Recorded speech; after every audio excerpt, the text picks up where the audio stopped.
Are rolling. Rolling. Rolling on a river. I knew you were gonna do that. You want to say hi? No. Hi. All right. What are you doing? I'm starting the video. Why? I don't like this book. Oh. You're gonna cry about it? Gonna do what you've been doing to me for the last 3 videos. Just go, okay. Okay. Sure. Okay. That's what you want to think. How dare you? Take that back, sir. No. See? Isn't that fun? Oh, God. Okay. All right. That guy. That guy. In 3, 2.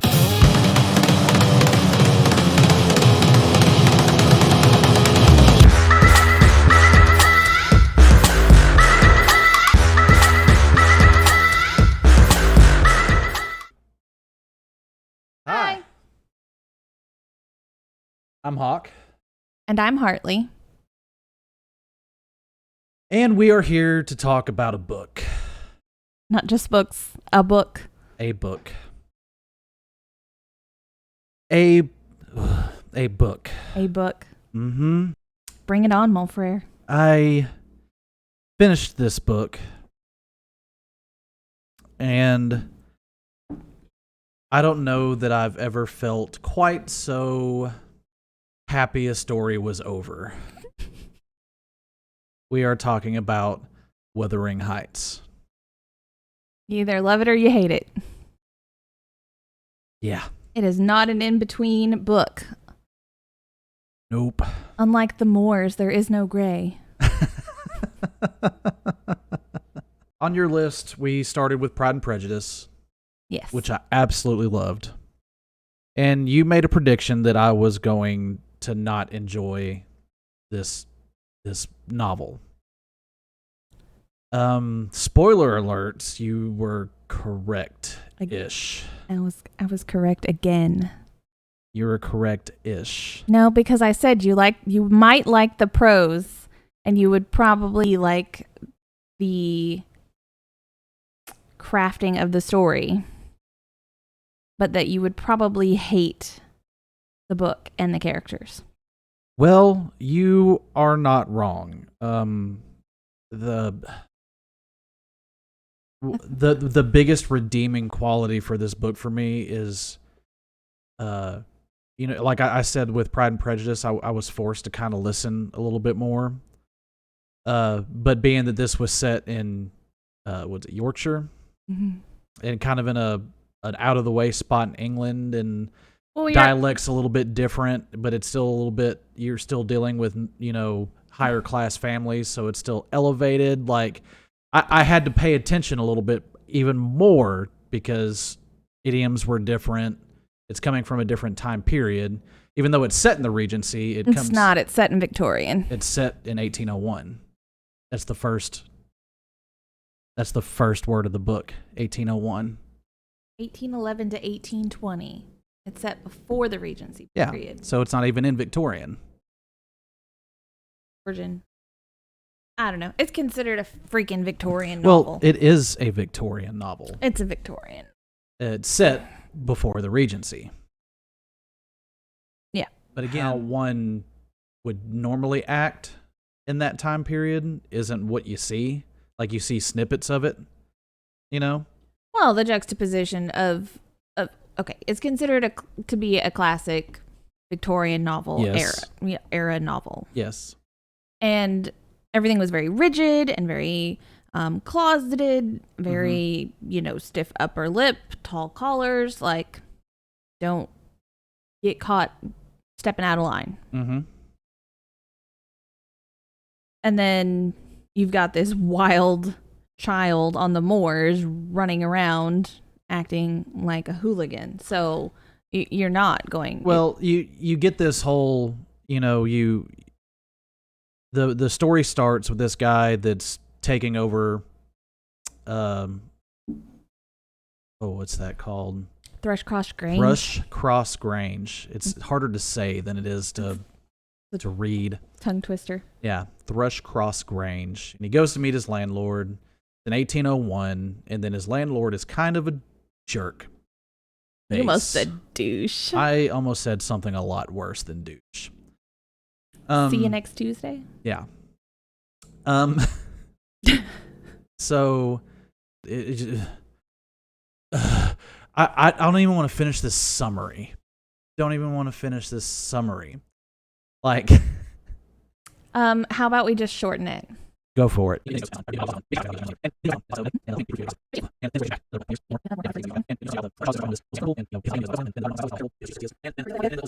You do it.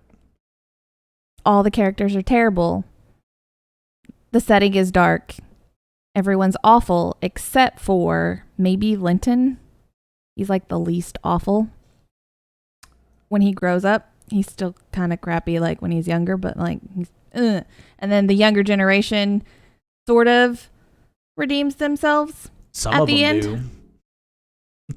One of them dies. Okay.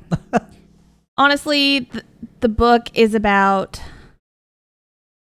multi-generational systemic abuse. Yes. And familial dysfunction. Yes. But here's the thing.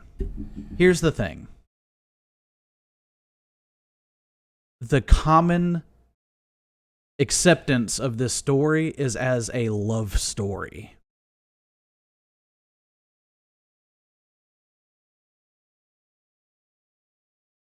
I mean, some romantic things are said. True. But this is not a love story. That's like everybody thinks Romeo and Juliet is a love story. Yeah. You don't want to get me started on that. Ask any of my high school students. They never leave my classroom without knowing how much I freaking despise the base plot of that. Yeah. It's phenomenally written. It's Shakespeare. The bard. But the man knew how to put words together. But it's about overdramatic suicidal teenagers. Mm-hmm. So. In Italy. Yeah. Dang Ghibellines and Guelphs. I get a little salty. History reference. I get a little salty when people try to claim it as the most beautiful, ultimate love story. Yeah. So my understanding of this story is honestly the first time I heard of Wuthering Heights was a song from the 70s because my mom's a crazy person. I love her to death, but she's a crazy person. Actually, that might have been Dad. Dad is also a crazy person. I was like, well, there's no difference in adjective there. And then, I've never seen any of the movies, but I've listened to people when they talk about the movies and how Lord Voldemort was a really good Heathcliff, apparently. Ralph Fiennes, I apologize. And how was this amazing love story? But this is not a love story. It's a story about terrible people doing terrible things and dragging everybody down around them.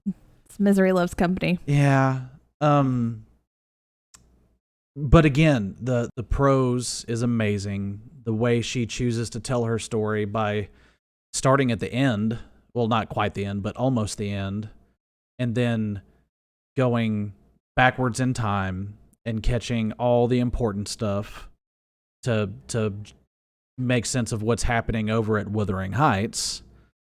And then the reason the story's being told to you, Lockwood, whose name will live in great an infamy for me as Wickham. Say Lockwood like you say Wickham. Lockwood. Oh, no, see, there's more in there. Hey? No. Lockwood. There it is. Yeah, anyway, there it is. Goes away. Yeah. And then he comes back. Yeah. And everything's great. Right? Mm-hmm. And then he catches the last bit of the story. And the way she chose to narrate with the unreliable narrator and the chronological rigmarole you're going through is great. That kept me engaged. Yeah. That kept me engaged. When we studied it in school, it was mostly about, the complex narrative structure and the unreliable narrator and, just the craft of the story. Yeah. So, and I do appreciate and enjoy how well it's put together. Yeah. That for me was the saving grace of the story.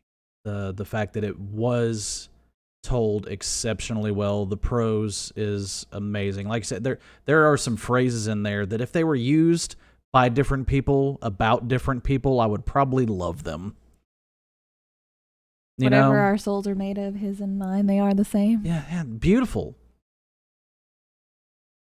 Coming from her mouth about him, it's absolutely, totally, terribly self-destructive. Yeah, that. I think it's truthful. I think, at the very least, she recognizes that the two of them are the same and that they are both monstrous. Mm-hmm. She at least doesn't pretend to be anything other than what she is. Charles Manson also recognized the fact that he was a monster.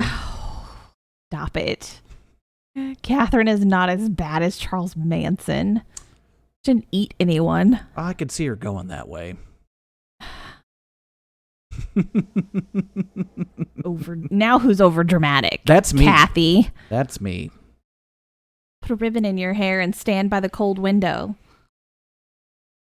I wouldn't do that. I'd drink a fifth of whiskey and, scream at a campfire. Oh, so Heathcliff. Whole different process.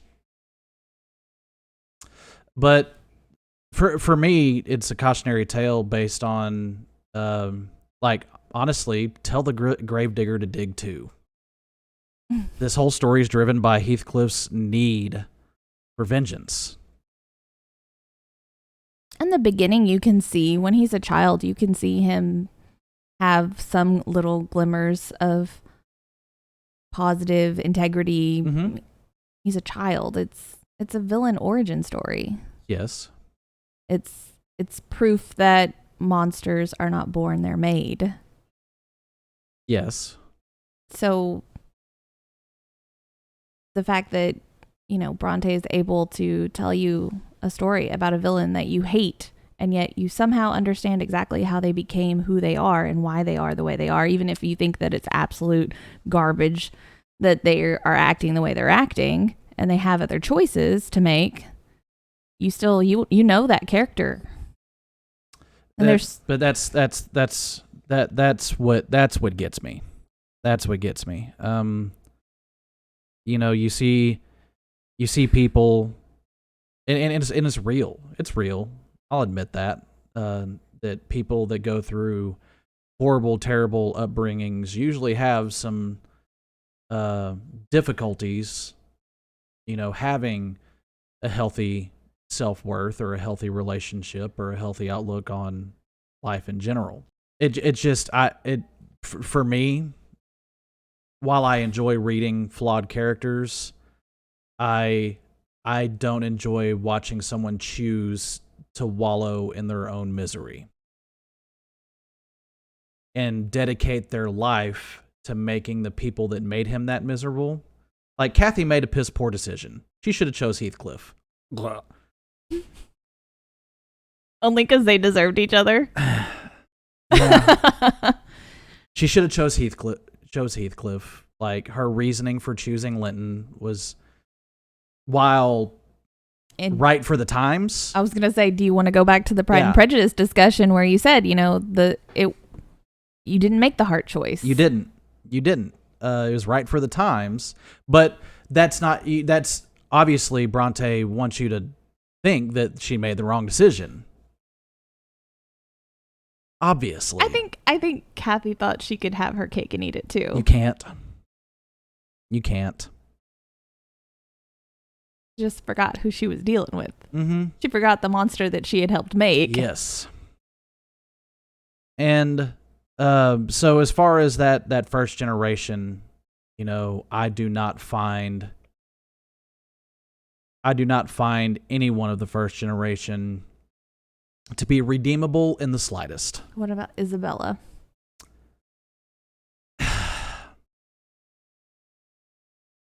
This is that Lydia thing all over again. Yes, she did choose.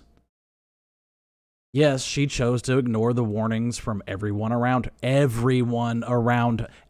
her that had known Heathcliff since he was a child. But he was handsome Well, and had that dark, brooding thing going for him. now, sorry, Isabella.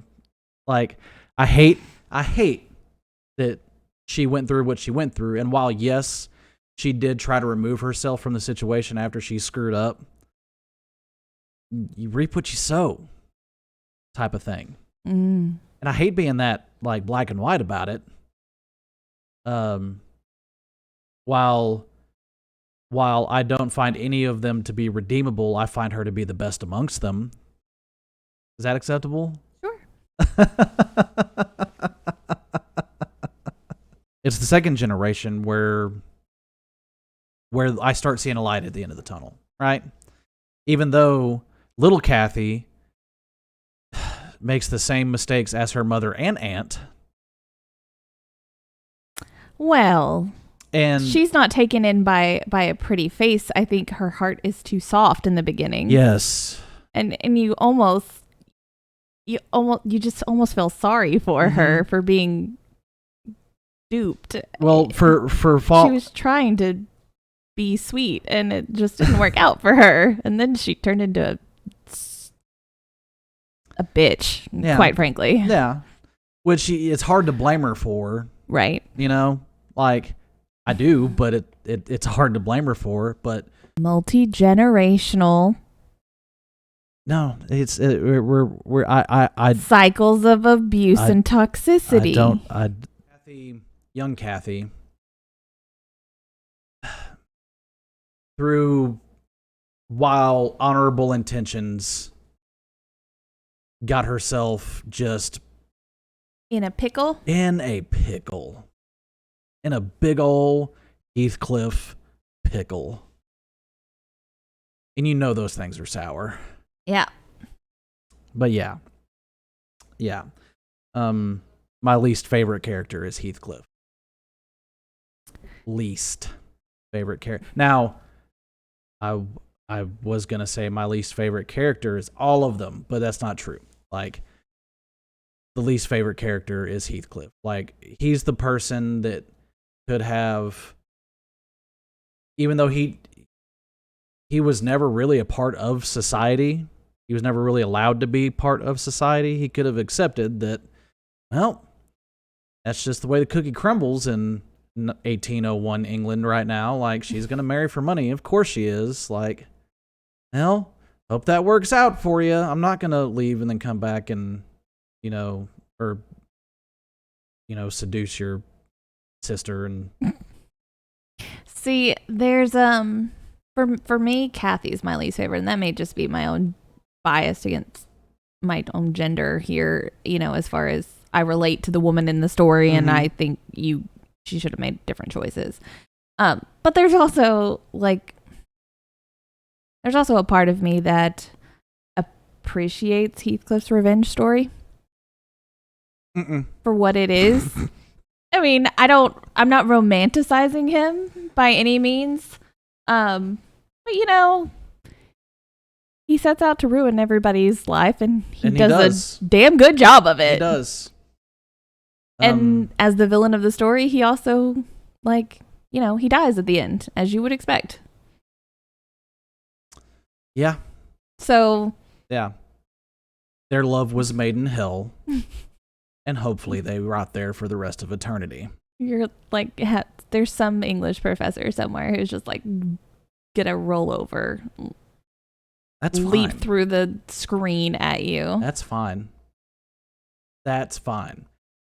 Bring a sack lunch. It's gonna take a minute. I will die on this hill. May you die on interesting hills. But like, in speaking of young Hareton, that's kind of my favorite character. Yeah. Like he never really had a chance because Heathcliff was in charge of his entire future. Mm-hmm. And Heathcliff did his level best to ruin him. Sins of the father and all that. Yeah. And he doesn't succeed at it. Like, he starts succeeding, then Hareton starts kind of coming around, coming into his own, making decisions for him. And you're happy at the end of it that Hareton and little Kathy were able to find some happiness. But you kind of wish that Lockwood fell into a hole somewhere walking back across the moor and just died. I thought that was foreshadowing at the beginning when he told him he could fall into a hole and die. But it never happened and the story kept going. You could just close your eyes and imagine that it happened. Yeah, well, it's not Lockwood's fault. It is Lockwood's fault. It's not Nellie's fault. It is Nellie's fault. Like, again, because he went to her hoping she would prove to be a regular gossip. Mission accomplished. It says that. Mission accomplished. Those words. Sorry. I am mad hating. Mad hating. And, if since we're talking about it, my favorite part is the ending. Not that it ends, like Lockwood comes back, he sees Wuthering Heights is in a much better state of repair. Things look brighter. He finds Nellie. He asks her, what's going on? She's like, oh, well, Heathcliff is dead. He's like, well, tell me how that happened. She is. And he sees Hareton and Kathy, going back and forth and just being absolutely adorably in love, and it feels good that somebody got a happy ending. They got a happy ending, that they were able to shake off the shackles of their parents' complete and total multi-generational, cyclical, that systemic toxicity and abuse. It was a lot nicer than the expletives that you would have to edit out of this that I was going to use. Yeah, you used them in my ear on the phone. I did. So yeah, I'm happy that the kids got to live their lives. I'm afeared to ask how many feathers you would give this. Would you give it any feathers? Yeah, I thought really long and hard about this. And while prose and construction and all that is fantastic, I did not enjoy this story. And for me, that is the most important part of a book. Could have DNF'd it. So, I'm glad that I have read it. I'm glad that I got to see that style of storytelling again, Yeah. I'm glad that I got to learn a little bit more about a different area of England that I really haven't. I don't think I've ever read another book that was based in, You could try Jane Eyre. It's about the same atmosphere. Yeah. I gave it 2 out of 5 feathers. That's fair. I only give it 3 out of 5 hearts. I get why the book is revered as it is. Yeah. I get it. It's not that I'm not reading this book again. I have a personal attachment to it. I read it at a time in my life when I was going through a very big grief. And so to be able to see someone else who was not handling their shit well, I don't know. It almost felt like permission to have a big grief too. Yeah. And so 3 out of 5 for me, because one, of the way that it's constructed and the way that I've studied it and how difficult I know that to be to execute. I like that the atmosphere and the setting is very reflective of what's happening and is telling you things without telling you things. Yeah. But I think I wouldn't say enjoyment, but my attachment to it is more personal than literary. Yeah. Oh, it's like some of my favorite songs are, you know, those post-breakup songs. Yeah. You know, and every time you hear it, it drags you right back through that, like it gives you some feels. Yeah. Or like Raining on Sunday, like that was a high school sweetheart song from like my freshman or sophomore year, and it took me like 10 years to get to where I could listen to that and appreciate the song for it being a good little ballad, you know? Yeah. Because things stick with you in those moments, you know? Yeah. So no, I get it. But like there are people I would recommend this book to. Now that list is real short. And it would be after some like intense conversation. Like, what are you reading? What do you like? Like, there would have to be a questionnaire before I was like, okay, like you might want to take a shot at Wuthering Heights. I think it depends on whether you're, you know, when you're sad, do you want to cry or do you want to be distracted? Like some people want to wallow just for a little while. That kind of, I guess, old school emo mentality. Mm-hmm. And that's who I would, either someone who's studying the classics or somebody who wants to live in their feels. That's who I would recommend it to. Mm-hmm. I don't recommend it to teenagers ever. Mm-mm. It's like, why do we make kids read Romeo and Juliet?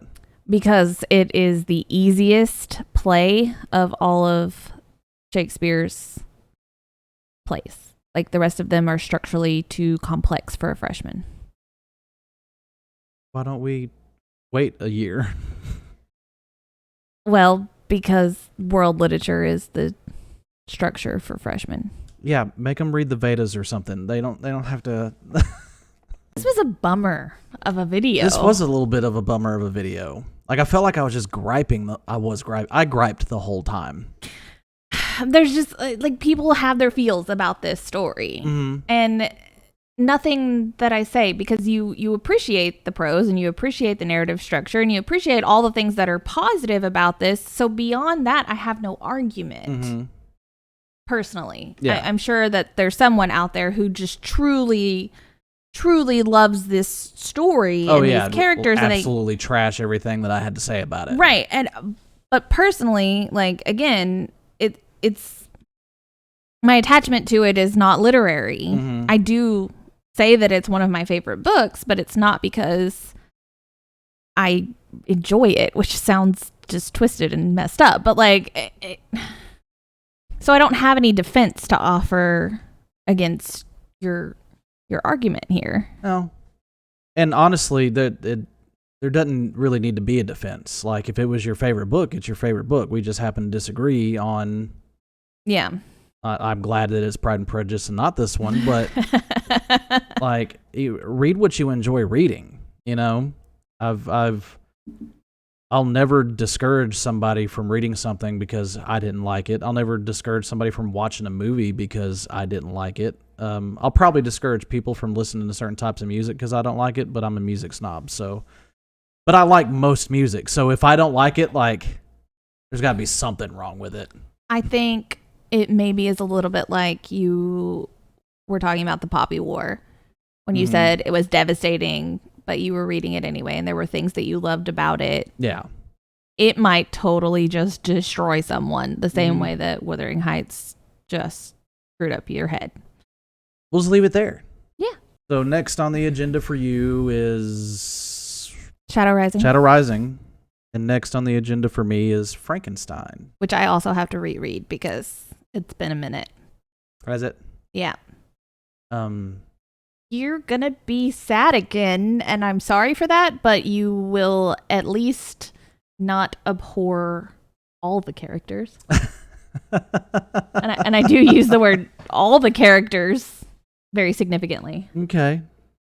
Well, until next time, like and subscribe if you liked our stuff. Probably not this video, but we're going to put it up anyway. Yeah. Because we're gluttons for punishment. Right. You Keep- know, And keep reading. keep reading. Always keep reading. Even if it's Wuthering Heights. Even if it's Wuthering Heights.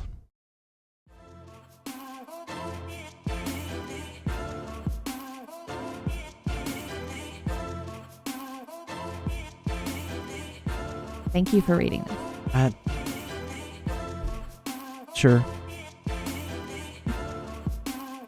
You look, you have like the kicked puppy dog look in your face. I'm going to go drink a fifth of whiskey. And start Oh, go stand near the window and open it.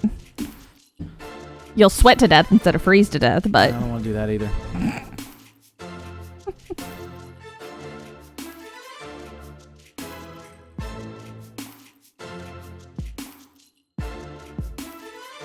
Yeah. So, next time, we'll do another one. I'm an idiot sometimes. sometimes. Yeah. Well, until next. Also, he copied it. P.S.